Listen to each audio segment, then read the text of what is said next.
Hello everyone. देखिएगा, आज हम पार्ट 2 करने वाले हैं लाभ और हानि वाले प्रश्नों का। पार्ट 1 हमने सॉल्व करा दिया है। देखिएगा क्वेश्चन क्या है। एक घोड़े को 20,000 रुपये में बेचने पर 25% का लाभ होता है। यदि उसे 40% लाभ पर बेचा जाता है तो घोड़ा कितने रुपये में बिकता है। इस क्वेश्चन में क्या है, 2 बार वस्तु को बेचा गया है। वस्तु को 2 बार बेचा गया है, तो जहाँ पर वस्तु को 2 बार बेचा जाता है तो ऐसे प्रश्नों को कैसे करते हैं, ध्यान से देखना है। देखिएगा, 20,000 रुपये में बेचने पर 25% का लाभ होता है। मैं आपको बिल्कुल बेसिक से बताने वाला हूँ। सबसे पहले हमको निकालना है कॉस्ट प्राइस। तो कॉस्ट प्राइस कैसे निकाला जाता है। कॉस्ट प्राइस बराबर जो सेलिंग प्राइस होता है बटे 100 प्लस माइनस, प्रॉफिट होगा तो प्लस करेंगे और लॉस होगा तो माइनस करेंगे, इनटू 100 से हम गुणा करते हैं। यदि हमको सेलिंग प्राइस निकालना है, दोनों फॉर्मूलों को मैं लिखता हूँ। सेलिंग प्राइस निकालना है तो कॉस्ट प्राइस बटे 100 लिखते हैं और मल्टीप्लाई में करते हैं 100 प्लस माइनस प्रॉफिट या लॉस। दोनों फॉर्मूलों को मैंने लिख दिया है। अब क्वेश्चन में देख लेते हैं, क्वेश्चन क्या है। एक घोड़े को 20,000 रुपये में बेचने पर, बेचने की बात क्या है तो इसका मतलब सेलिंग प्राइस हो गया, 25% का लाभ हो गया। तो यदि उसे 40% लाभ पर बेचा जाता है तो कितने रुपये में बिकता है। सबसे पहले इसका हम कॉस्ट प्राइस निकाल लेते हैं। जब हम कॉस्ट प्राइस निकालते हैं तो ऊपर आता है सेलिंग प्राइस। सेलिंग प्राइस कितना है, जो वस्तु को बेचा गया है 20,000 रुपये, तो हम लिखेंगे 20,000 रुपये बटे कितने प्रतिशत लाभ से बेचा जाता है, 25%। 100 और प्लस 25%, मल्टीप्लाई करना है 100 से। फॉर्मूला आपने देख लिया है, ये फॉर्मूला है कॉस्ट प्राइस निकालने का। अब सॉल्व करेंगे इसको। 20,000 बटे 125 गुणा 100। अब इसको काट लेते हैं। देखिएगा, हमने काटा इससे, जब इस वाली संख्या को काटा तो 160 फल कटा। कितना हो गया, 160। गुणा करेंगे तो गुणा करने के बाद ये हो जाएगा 16,000।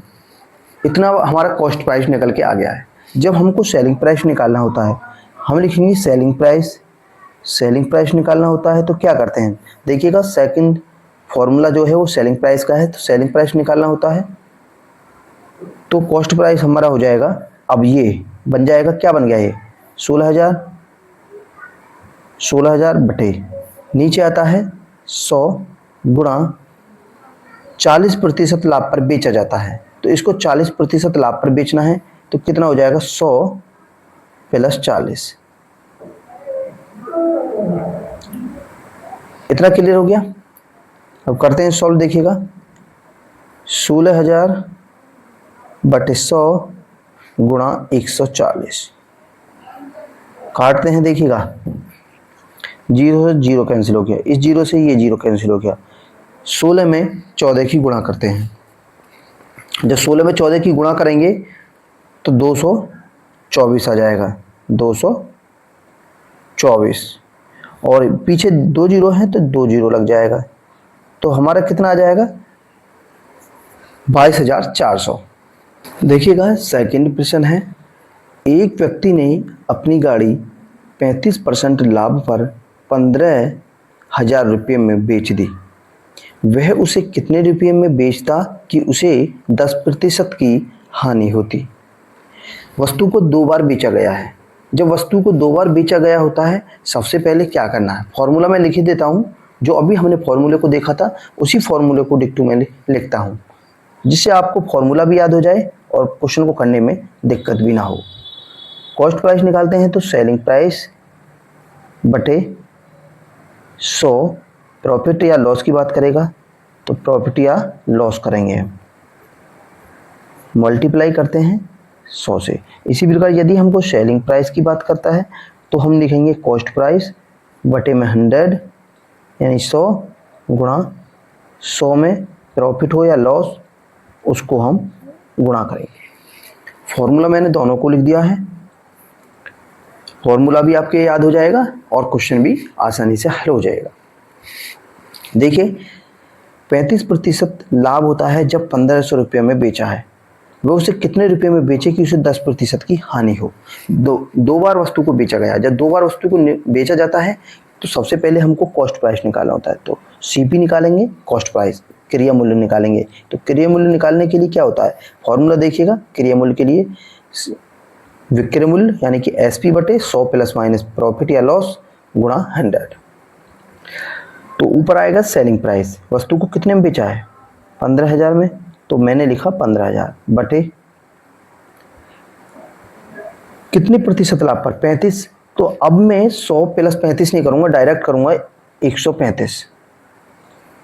100 में 35 जोड़ेंगे तो 135 हो जाएगा। तो मैंने 100 प्लस 35 नहीं करके डायरेक्ट लिखा है 135 गुणा, हम कॉस्ट प्राइस निकालते हैं तो 100 से गुणा करते हैं।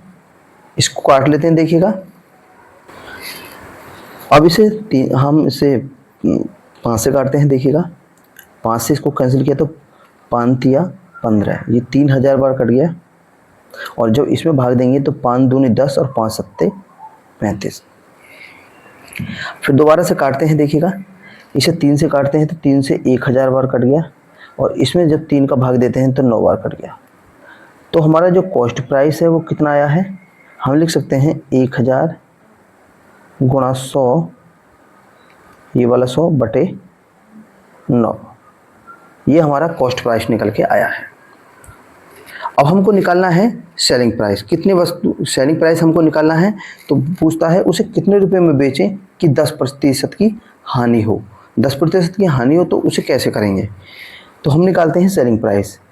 तो लिख सकता हूँ मैं सेलिंग प्राइस बराबर क्या होता है, देखिएगा formula, cost price. Cost price कितना है जो हमारा ये निकल के आया है, तो मैं कलर पेन से लिख सकता हूँ, देखिएगा 1000 गुणा 100 बटे 9, ये पूरा क्या है, देखिएगा ये कॉस्ट प्राइस है। तो कॉस्ट प्राइस ऊपर लिख दिया हमने, देखो फॉर्मूला में देखा, गुणा 100 होता है, ये 100 कौन सा, ये कॉस्ट प्राइस के बटे हुए जो 100 आता है वो वाला 100 हो गया। मल्टीप्लाई करना है हमको, कितने प्रतिशत की हानि होती है, 10% की हानि। अब मैं 100 माइनस 10 नहीं करूँगा, अब डायरेक्ट लिखूँगा 10% की हानि का मतलब है 90। 100 से कम ही करना है, जितने प्रतिशत की हानि होती है तो 10 से 100 से घटा देना है, और लाभ होता है तो 100 में जोड़ देना है। ये हमारा खुद सेलिंग प्राइस का बन जाता है, देखिएगा। अब इसको काटते हैं, 9 से 90 को काटा तो 10 बार, 100 से 100 कट गया, तो जो हमारा सेलिंग प्राइस आया है तो कितना आया सेलिंग प्राइस, देखिएगा 1000 गुणा 10, 1000 गुणा 10, तो ये सेलिंग प्राइस हो गया। तो गुणा किया तो कितना हो गया 10,000, 4 जीरो आएगा तो 10,000, ये हमारा क्या है, ये हमारा सेलिंग प्राइस है। यही तो हमको निकालना था कि उसे कितने रुपए में बेचें कि उसे 10% की हानि हो। हम उसको 10,000 रुपये में बेचेंगे जिससे हमें को 10% की हानि होगी। मैं समझता हूँ आपको बिल्कुल एक एक पॉइंट क्लियर हो गया होगा। यदि आपको समझ नहीं आया है तो आप एक बार कमेंट करें। फिर मिलेंगे हम नेक्स्ट वीडियो के साथ, तब तक के लिए जय हिंद, वंदे मातरम।